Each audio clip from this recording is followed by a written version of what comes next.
Mimi nilipokea taarifa kwa ukubwa, lakini cha kwanza kabisa nilimshukuru Mungu kwa kuwa ni kitu kikubwa sana katika maisha yangu ya soka kuitwa timu ya taifa. Na nawashukuru sana walimu akiongozwa na mwalimu mkuu Emedi Moroko na benchi nzima la ufundi kwa kuweza kunichagua, kwa kuwa naweza kusema kama ni ndoto yangu.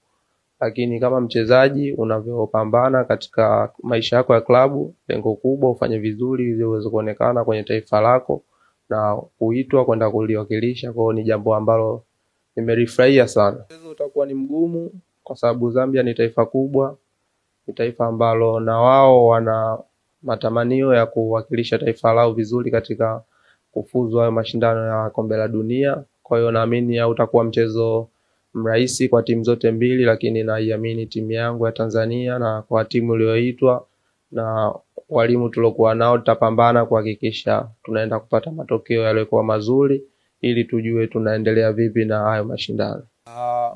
Watupe support yao kwa sababu hii ni nchi yao, sio nchi yetu, ni nchi yao.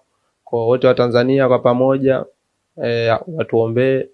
tuombee wachezaji wao, lakini wajitokeze kwa wingi siku ya mchezo kutupa support, kwa sababu sisi tunawategemea sana wao na wao wanatutegemea sana sisi. Kwa hiyo sisi, kwa kila mmoja ambaye yuko hapa anajua kila kitu kilichokuwa mbele yetu, tutakuwa makini kuhakikisha tunafanya mazoezi kwa juhudi.